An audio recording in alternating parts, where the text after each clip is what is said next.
Boa noite, igreja. Boa noite, irmãos. Vamos começar mais um culto, amém? De louvor e adoração ao nosso Deus. Eu quero também cumprimentar você que nos assiste por essa live. Nós somos a Igreja Batista Memorial em Rocha Miranda. E você é muito bem-vindo a estar aqui conosco, amém? Irmãos, vamos agora fechar os nossos olhos, curvar nossas cabeças para entregarmos esse culto nas mãos do Senhor. Deus, muito obrigada, Pai, por estar na tua casa. Eu te pedir que, em nome de Jesus, o Senhor possa, Deus, tomar agora as nossas mentes, Senhor, o nosso coração, Pai, que possamos estar completamente, Senhor, entregues a Ti aqui nessa noite, para ouvir a Tua voz, Senhor, e prestar nosso louvor, a nossa adoração, Pai, que ela possa subir como um cheiro suave a Ti, que Você possa aceitar, Pai, a nossa adoração. Perdoa, Senhor, os nossos pecados, as nossas falhas, as coisas que muitas vezes têm nos afastado de Ti, Senhor, e que nós possamos compreender a cada dia de que o nosso culto aqui é resultado, Pai, de uma semana aqui também de devoção, Senhor, uma semana, Deus, de adoração a Ti, Pai. Por favor, Senhor, eu te peço que todo mal agora, Pai, possa cair por terra em nome de Jesus, e que assim possa ter o fruto do Teu Santo Espírito, Pai. Essa é a oração que eu te faço, agradecida. Em nome de Jesus. Amém. Irmãos, eu quero agora convidar vocês a ficarem de pé. Domingo de noite nós cantamos uma música, nós ainda estamos no mês de Missões Rio, e o tema é Unidos Gerando Vida. E eu queria cantar essa música novamente com vocês. Amém? O nome da música é Outro Preço. Então, que você possa declarar essa música como uma verdade, sabendo que Jesus ele morreu na cruz por nós, para que hoje nós possamos ter vida. E a partir dessa vida que Ele nos concede, que nós possamos unidos gerar vida no bairro onde estamos, unidos gerar vidas dentro da nossa igreja, dentro da nossa casa, onde quer que nós estejamos. Amém?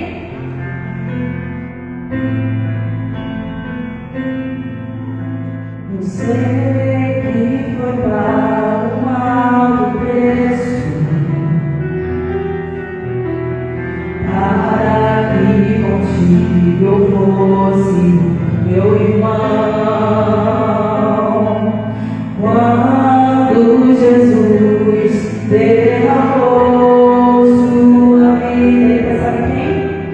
Ele pensava em ti, ele pensava em mim, ele pensava em mim, pensava em nós.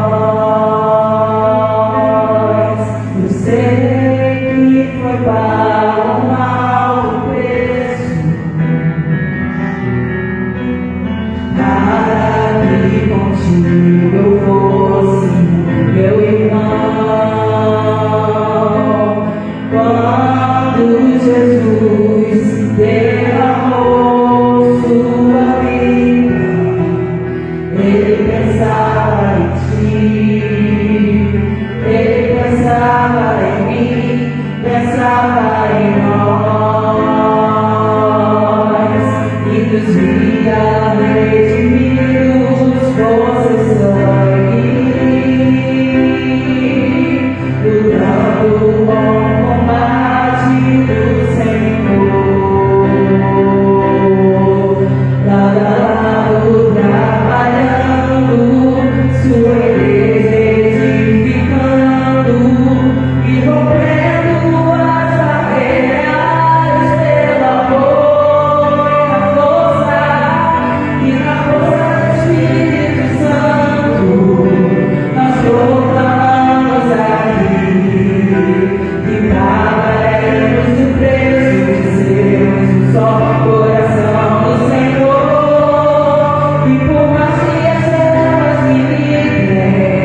pagaremos o preço de sermos um só coração do Senhor.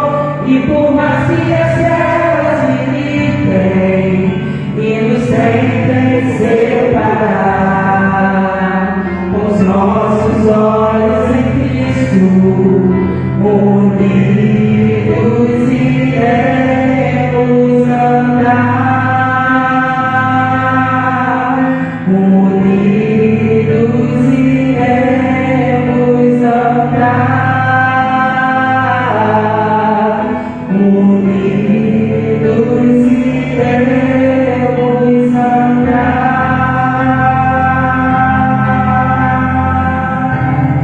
Amém. Que essa verdade possa encontrar lugar no nosso coração, Senhor. Que possamos estar unidos, lembrando sempre, Pai, do teu sacrifício, que não foi, Senhor, em vão, Pai. Só pagou um alto preço, Pai, que nós hoje possamos ter vida. Muito obrigada, Senhor.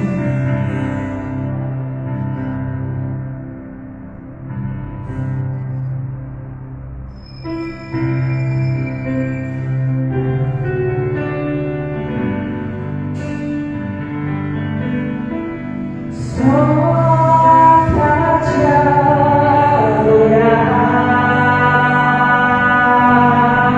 e fazer teu nome grande e te dar o louvor devido.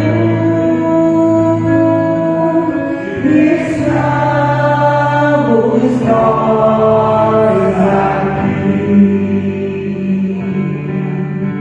Jesus, em tua presença, reunimos-nos aqui, contemplamos tua face e rendemos-nos a ti, pois um dia a sua morte prosseguirá todos nós e nos deu completo acesso ao coração do Pai.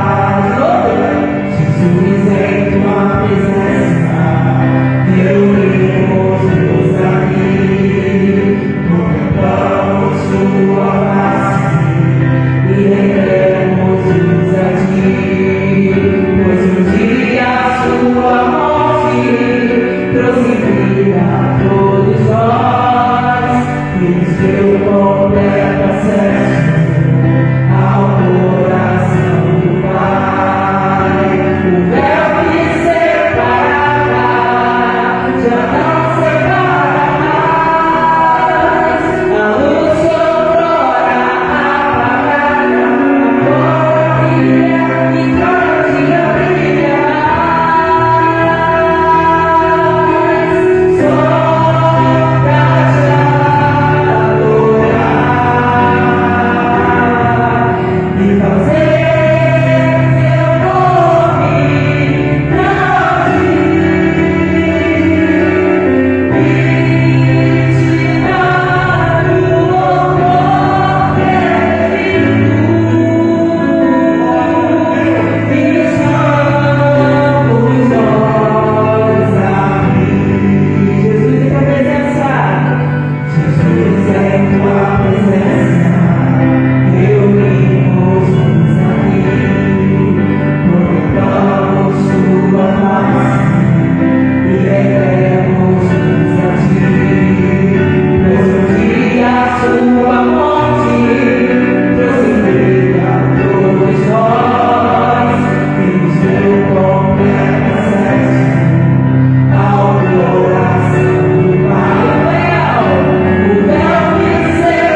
Deus.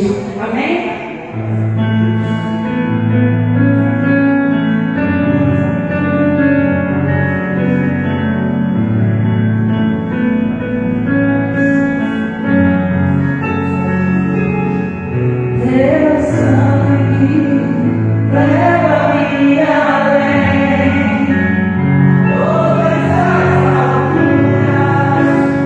Ouça tua voz, fala de tua justiça.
sangue de Jesus possa te lavar, que o sangue de Jesus possa te purificar de todo o pecado. Sem derramamento de sangue, não pode haver remissão de pecado. A Bíblia diz que Jesus, o Filho amado, Deus verteu o seu sangue na cruz do Calvário, foi um bode expiatório, foi um cordeiro divino, justamente para que você pudesse ter essa oportunidade de estar diante de um Deus reconciliado por intermédio da morte expiatória, da morte sacrificial, da morte vicária de Cristo Jesus na cruz do Calvário. Essa noite seja uma noite onde Deus poderosamente possa falar ao seu coração. Deus abençoe, queridos. Mais uma vez, boa noite, graças e paz.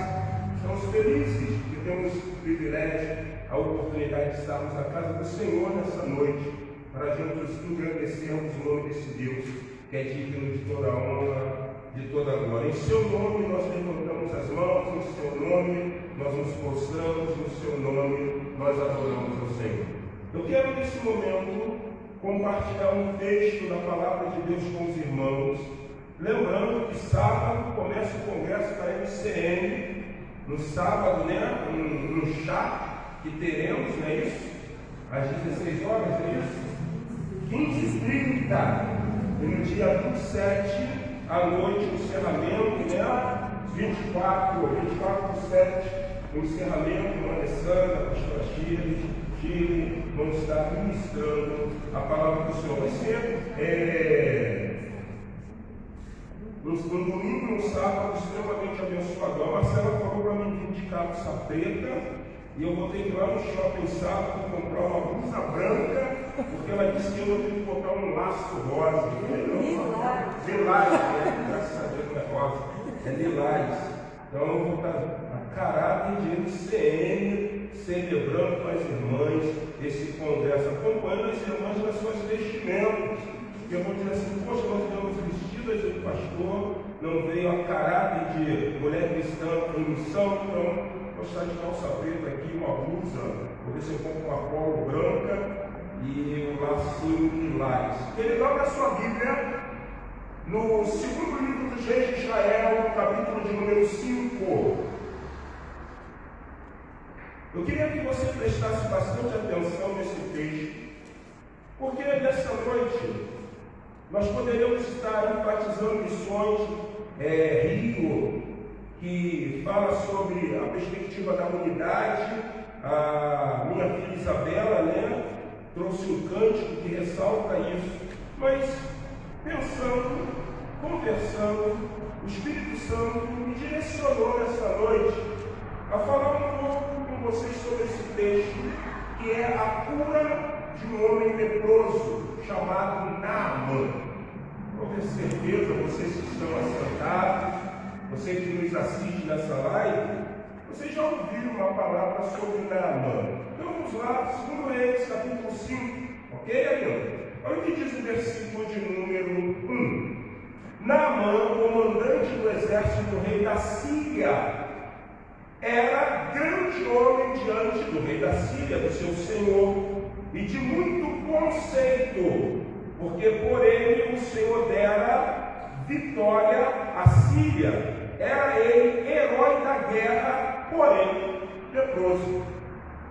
Saíram tropas da Síria e da terra de Israel, levaram cativa uma menina que ficou ao serviço da mulher de Naamã. Disse ela à sua senhora: tomara o meu senhor, né, Naamã, estivesse diante do profeta Eliseu, que está em Samaria, ele o restauraria da sua lepra. Então Naamã foi e disse ao seu senhor: assim e assim falou a jovem que é da terra de Israel, falou a jovem israelita. Respondeu o rei da Síria: vai, anda, enviarei uma carta ao rei de Israel, a Jorão. E ele partiu e levou consigo 10 talentos de prata e 6.000 ciclos de ouro e 10 vestes de alegria ou de festivais. Levou também ao rei de Israel a carta que dizia: Logo, em chegando a ti esta carta, saberás que eu te enviei meu comandante Naamã, meu servo, para que tu, Eliseu, o cure, para que o rei ele seja curado da lepra. Tendo lido o rei de Israel a carta, rasgou as suas vestes e disse: acaso sou Deus, com o poder de tirar a vida ou de dá-la, para que este envie a mim um homem para eu curá-lo de sua lepra?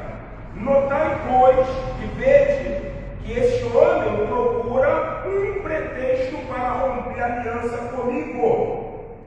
Ouvindo, porém, o profeta Eliseu, homem de Deus, que o rei de Israel rasgara as suas vestes, mandou dizer ao rei: por que rasgaste suas vestes?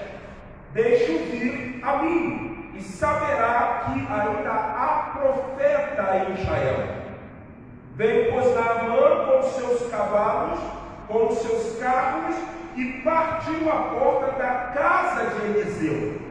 Então Eliseu lhe mandou um mensageiro, dizendo: vai, lava-te 7 vezes no Jordão, e a tua carne será restaurada e ficará curada ou limpa. Naamã, porém, muito se indignou, e se foi dizendo: pensava eu que ele sairia ter comigo, por-se-ia em pé, e invocaria o nome do Senhor, seu Deus, moveria a mão sobre o lugar da lepra e restauraria o leproso.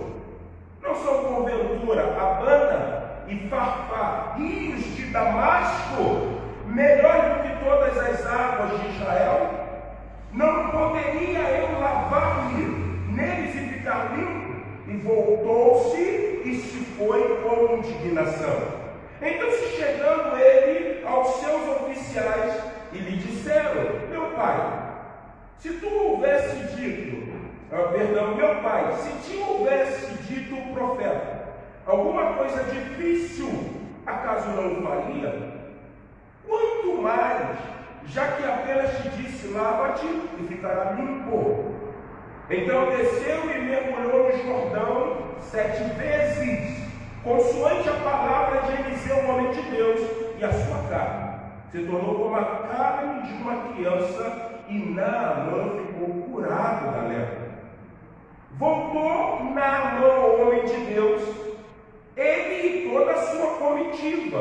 Veio, pôs-se diante dele e disse: eis que agora reconheço que em toda a terra não há Deus senão em Israel. Agora, pois, te peço, aceite um presente do teu servo. Porém ele disse: tão certo como vive Adonai Senhor, em cuja presença estou, não aceitarei, não aceitarei. Estou com ele para que aceitasse, mas Eliseu mais uma vez recusou. Disse Naamã: se não queres, peço-te que ao teu servo seja dado levar uma carga da terra de 2 mulos, porque nunca mais oferecerás se teu servo Naamã holocausto nem sacrifício a outros deuses, senão somente ao Senhor Deus de Israel. Nisto, perdoe Adonai Senhor, Deus de Israel, a teu servo Naamã, quando o meu Senhor, quando o rei lá da Síria, fizeram entrar na casa de Rimon para lhe adorar, e ele se encostar na minha mão, e eu também me tenha de encurvar na casa de Rimon, quando assim me prostrar na casa de Rimon, nisto perdoe o Senhor, o teu servo. Eliseu então lhe disse: vai em paz. Eu queria que a igreja lesse uma voz só o versículo 18, esse 19 e 18. A igreja pode ler uma outra voz? Nisto perdoe o Senhor, teu servo, quando o Senhor entrar na casa de Rimon para lhe adorar, e ele se encostar na minha mão, e eu também tenha de me curvar na casa de Rimon, quando assim me curvar na casa de Rimon, nisto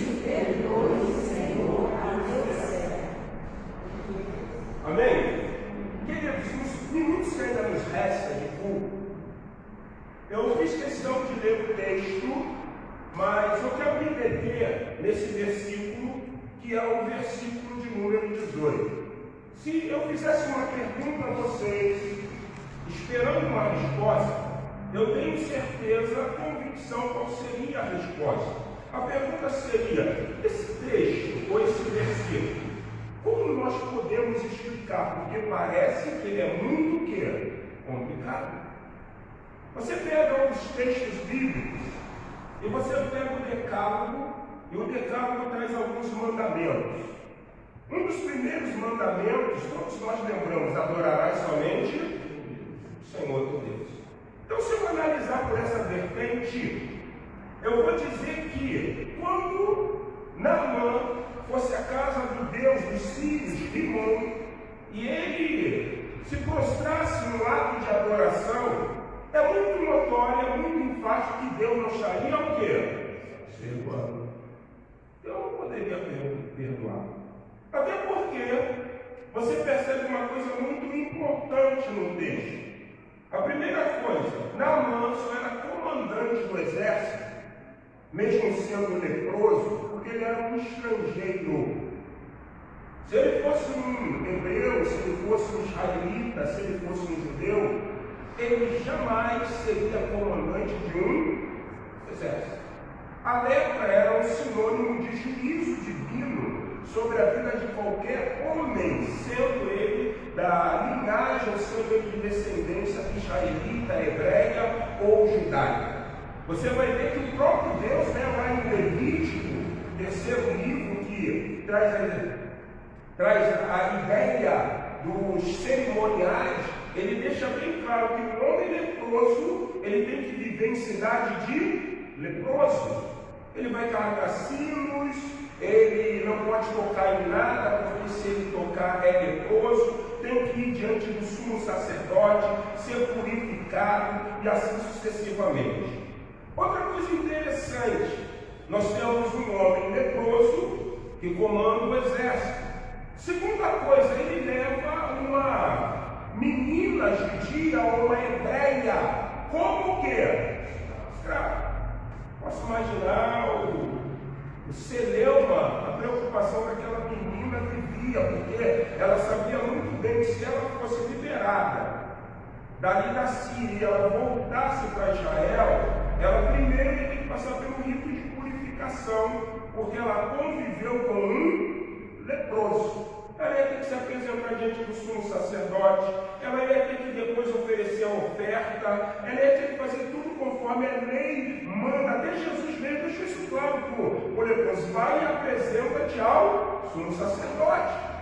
Porém, aquela menina vira-se e diz: se o meu Senhor, se aquele que governa sobre a minha vida, que ele tivesse em Israel e ele parasse na presença de Eliseu, ele seria curado da sua lepra.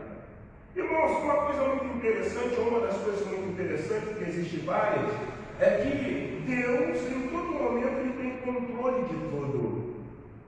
Irmãos, guardem isso: Deus tem controle de tudo. Tudo está sob a sua autoridade, tudo está sob o seu cuidado. Deus não é como eu, não é como você, que agimos aleatoriamente e acabou dando certo. Deus não é assim.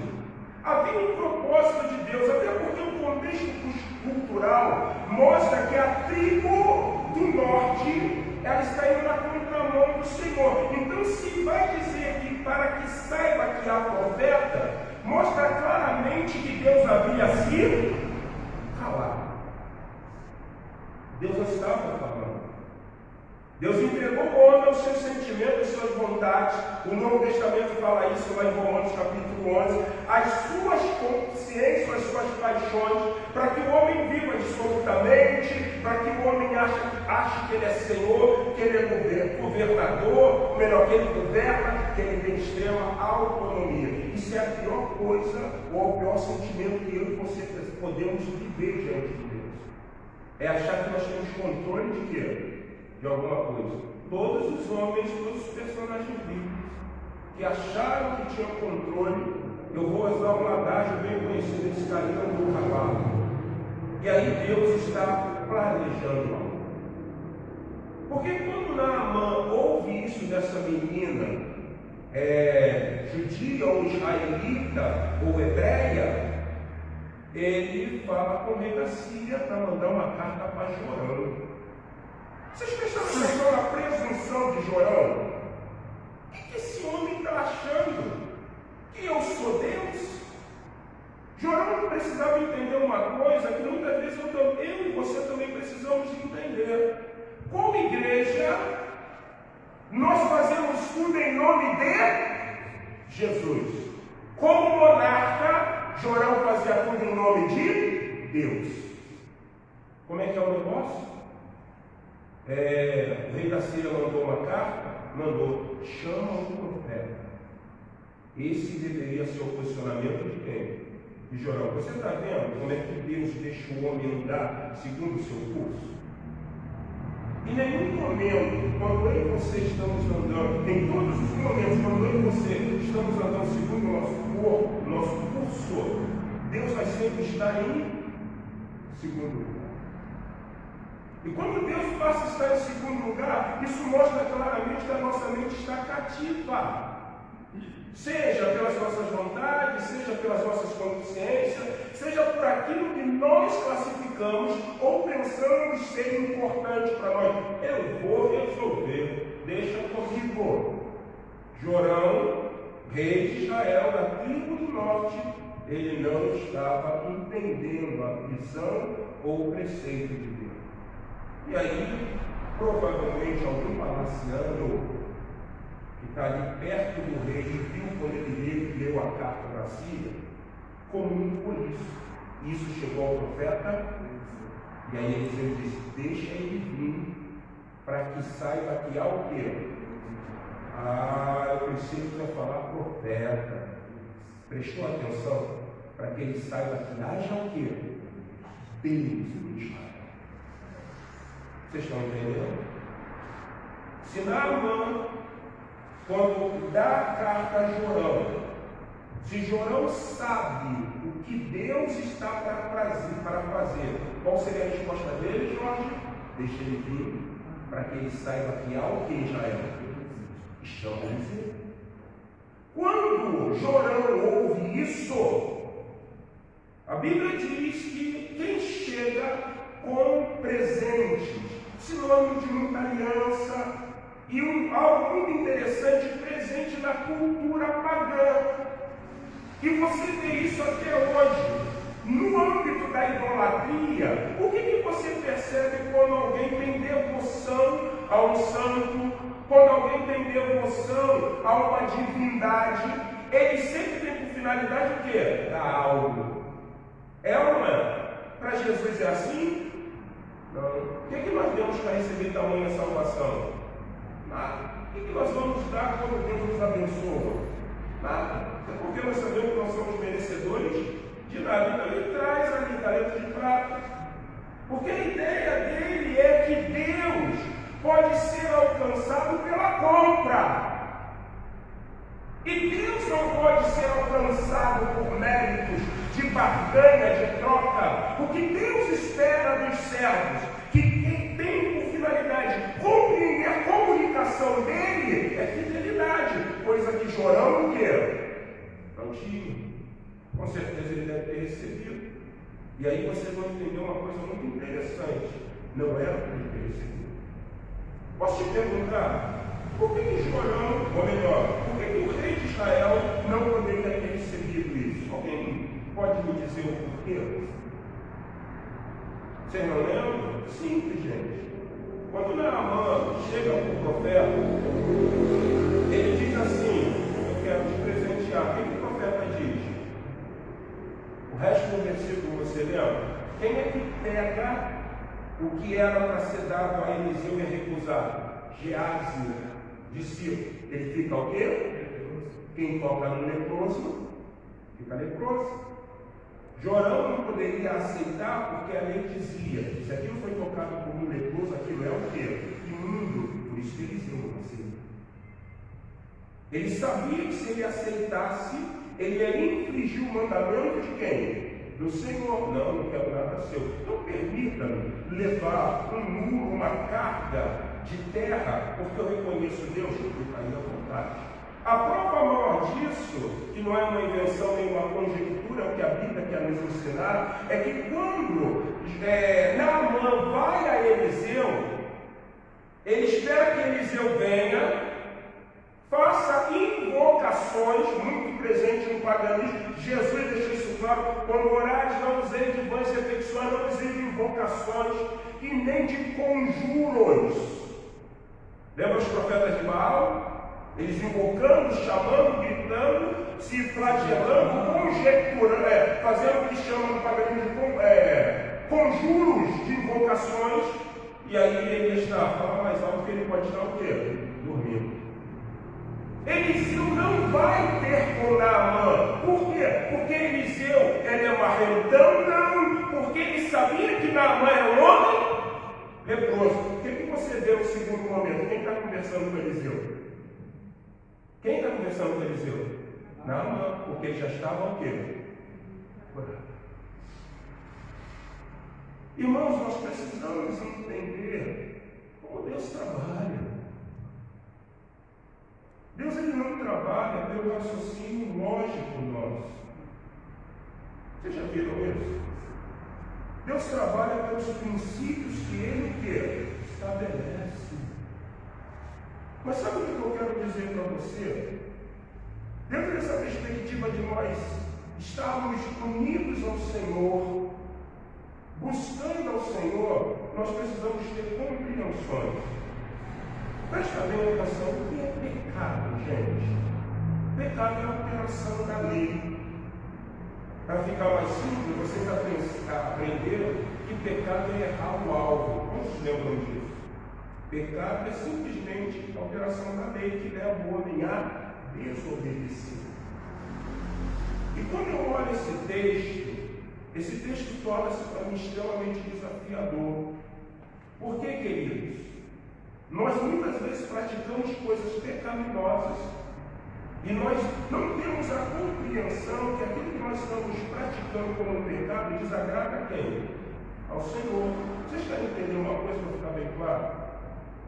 Deus vira na sua palavra e fala assim: eu não levo em conta o tempo de quê?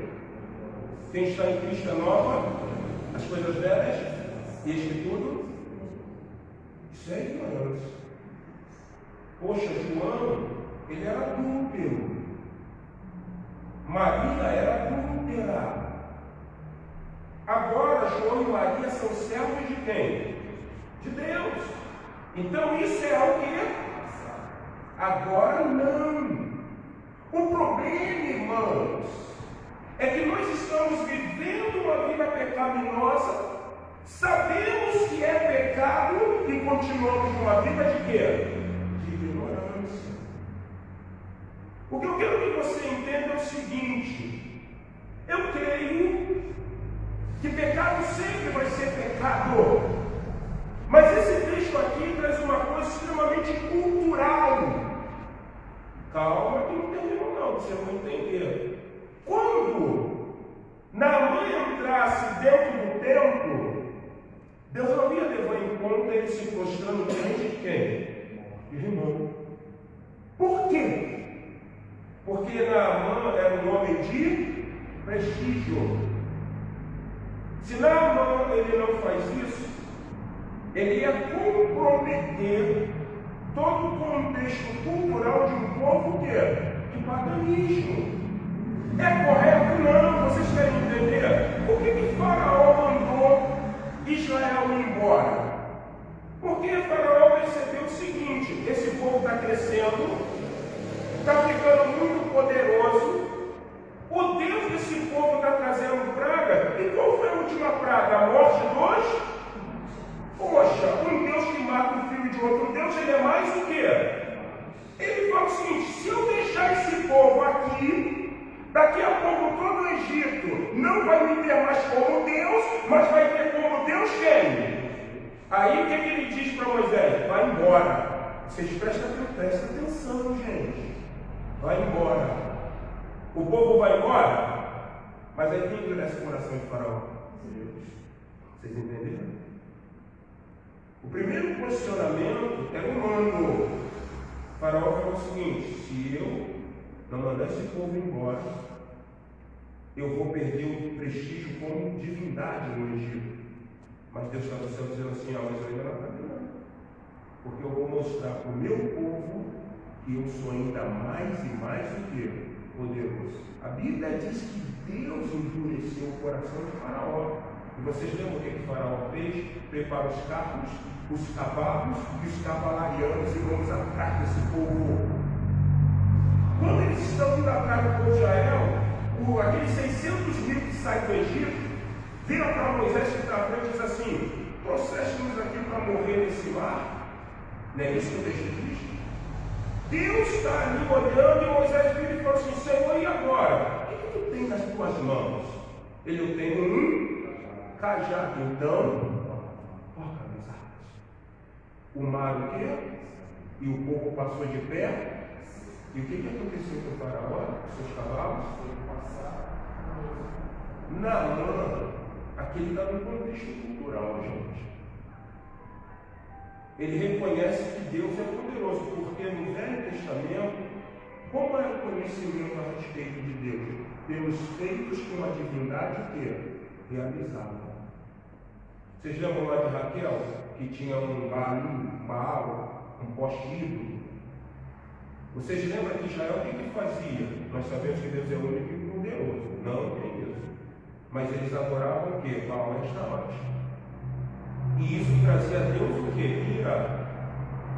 Então eu quero que você entenda nessa noite que o conhecimento de Deus faz eu compreender o que é certo e faz eu compreender o que é o quê? Errado, gente.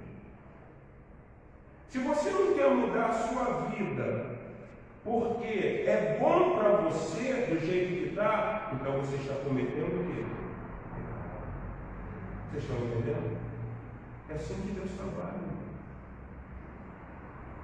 Quer ver uma coisa bem clara nisso, para vocês entenderem? Que a Bíblia ensina, 1 Coríntios 11.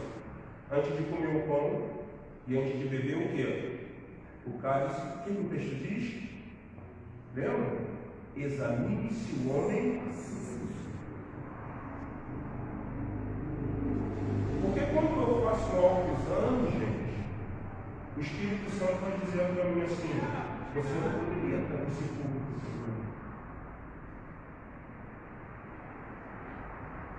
Você não poderia estar querendo ministrar coisas divinas, porque para se ministrar coisas santas tem que se andar inteiro. O problema é que isso não é só para o pastor Márcio. Isso também é para quem? Para você. Nós precisamos entender isso. E isso é desfeito no Novo Testamento, esse contexto cultural. Agora eu vejo vocês em Lucas 19. Se fosse hoje, Jesus ia dizer o seguinte para Abraão: não, filho, não pode entrar no templo de irmão, não, e nem se prostrar diante dele. Porque para seguir Jesus tem que ser nova o quê? Tem que largar as coisas velhas. Olha o que o texto diz. Lucas 19. Nós já vamos terminar, irmãos. Lucas, capítulo de número 19. Por isso que é importante o Novo Testamento. Entrando em Jericó, atravessou Jesus a cidade, e eis que um homem chamado Zaqueu, maioral dos publicanos, e o quê? Rico. Procurava ver quem era Jesus, mas não podia, por causa da multidão, por ser ele o quê? De pequena estatura. Então, correndo adiante, subiu a um sicômoro, uma figueira brava, a fim de vê-lo, porque por ali havia de passar. Quando Jesus chegou àquele lugar, olhando para cima, disse-lhe: Zaqueu, desce depressa, pois me convém ficar hoje em sua casa. Olha só, gente, Zaqueu era um leproso, porque ele era um publicano. Qual é a maior lepra, o sinônimo da lepra? É o pecado. Então ele era um homem o quê? Pecador. Jesus, profeta Eliseu, olhou e disse assim: hoje eu vou comer contigo, eu vou cear contigo, Zaqueu. Eu sei que você é um defraudador. Você cobra usura. E você não deveria fazer o quê? Porque você está fazendo isso ao seu povo. O nome disso é injustiça. Jesus olha já aqui e diz assim: nessa cidade que eu vivo, você quer ter um encontro comigo. Você quer ter a sua vida o quê? Transformada. Olha o que o texto continua dizendo. Ele desceu com toda a pressa e recebeu Jesus triste, com alegria. Todos que viram isso murmuravam, dizendo que ele se hospedara com homem o quê? Estou fugindo de nada, vocês concordam? Está tudo certo? Sim. Entremente Zaqueu, presta atenção, se levantou e disse o seguinte a Jesus: Senhor, resolvo dar aos pobres a metade dos meus, e se alguma coisa tenho roubado a alguém, restituo o quê? 4 vezes mais. Pode-se entrar no tempo de demônio e adorar, gente? Não. Quem está em Cristo é o quê? As coisas velhas, este tudo. Quem está no santo tem que andar em. Vocês estão me entendendo? Não tem negociação. Se eu estou aqui pregando, eu não posso estar vivendo uma vida longe disso. Dia desse eu fui comprar um material, gente. É fininho, fiz até propaganda, italiano os tempos. Aí eu cheguei em casa, eu pedi 10 folhas de lixas, 1.200. E quando eu cheguei em casa tinha 11. Deus me abençoou, glória a Deus. Não. Quantas eu comprei? Eu botei uma lixa dentro da mochila. Fui lá e falei o seguinte: Paulinho, ele pode falar, pastor. Eu trouxe o menino do estoque me deu uma lixa a mais. Ele virou para mim e falou assim: poucas pessoas sabem o que isso acabou de fazer. Isso é dar um problema tão sério, porque tudo aqui é o quê? Uma lixa de R$5,50. Aí presta atenção: meu irmão, você que está na presença de Deus, como você quer roubar o Senhor? O diabo lá de fora diz assim: como você rouba?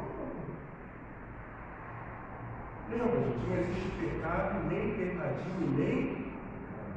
Se nós obedecemos ao quê? Eu fui agora ali em Lucas. A Marcela abriu, antes de fechar o negócio, eu virei para o cara e falei assim: queridão, posso te perguntar uma coisa? Ele: pode, pastor.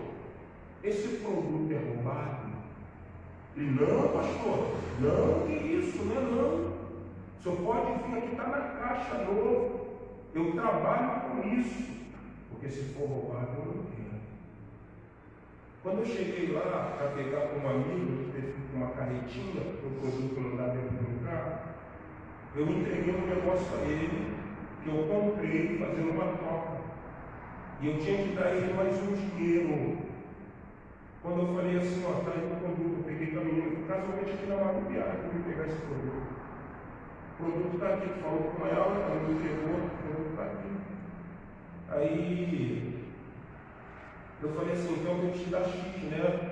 Você não tem que me dar nada. Deus falou para te abençoar. Eu falei: como é que é? Você não precisa me dar nada. Deus falou assim: abençoei. Eu falei com a Marcela assim: Marcela, aconteceu um problema aqui. O que foi? Eu falei: esse cara não me cobrou, falou que Deus não me dá. Irmão, nós temos que andar na presença do Senhor. Aí passou pouco tempo, eu recebo usar um missionário, missão querido. Pastor Márcio, graça e paz, como é que o senhor está? Estou bem e tal, isso. Pastor, nós estamos aqui no campo, está uma prova. Sabe o que Deus falou? Eu já abençoei para que você abençoe. E você tinha que pagar da missionária. É assim que Deus trabalha, irmão. É desse jeito. Nós queremos ser abençoados. Nós queremos que tudo na nossa vida dê certo. Mas como diz nosso querido irmão Antônio Felisberto, a gente não quer lavar o nosso saco de pecado. A gente quer louvar o Senhor, a gente quer estar na igreja, a gente quer se alegrar, e Deus está dizendo assim: largue o pecado. O que Nicodemos fez, meus queridos? Se eu tenho que roubar alguém, Senhor, para te seguir, eu tenho que ser uma nova o quê? Deus vai perguntar a você nessa noite.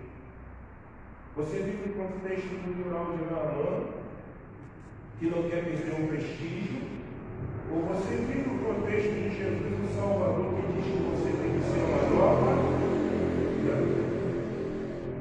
2 Coríntios 5,17, podemos recitar juntos? Quem está em Cristo, as coisas velhas, e este tudo é assim.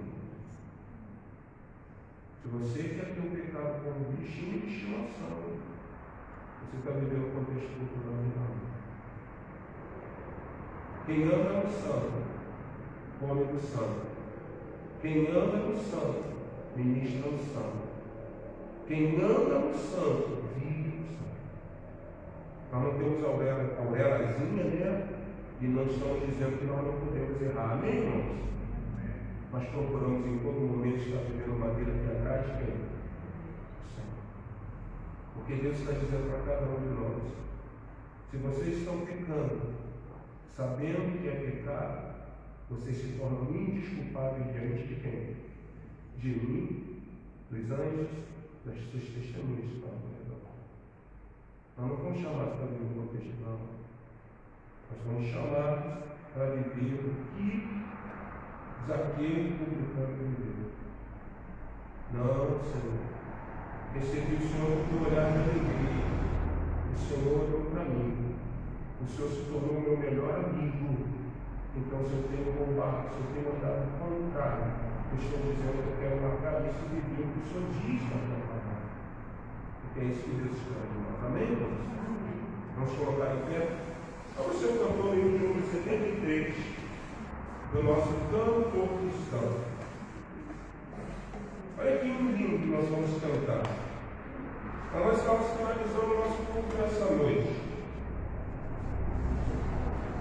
E eu juro 73 do nosso cantor cristão. Nós conhecemos. Eu falei bem? Falei 81, gente? 73, não é isso? Um grande amor. Ah, é 81. Gente, eu falei errado.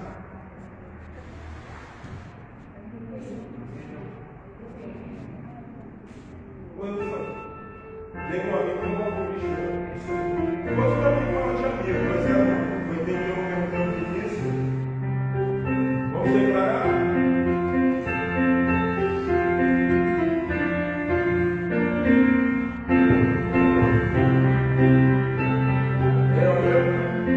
Nenhuma amigo é igual a Cristo.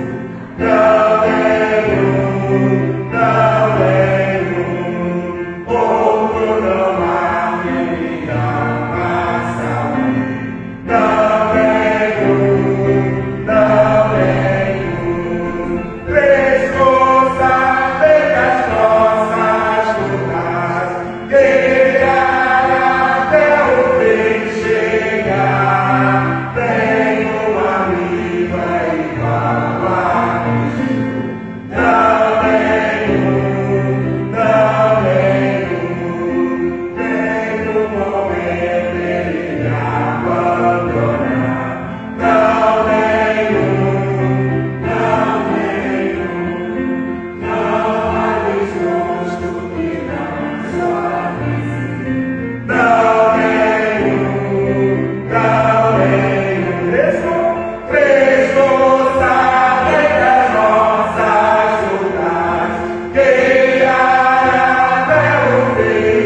olha, meu amigo a Cristo, que não nos desampara, não nos abandona, vamos viver uma vida que agrade a Ele, amém?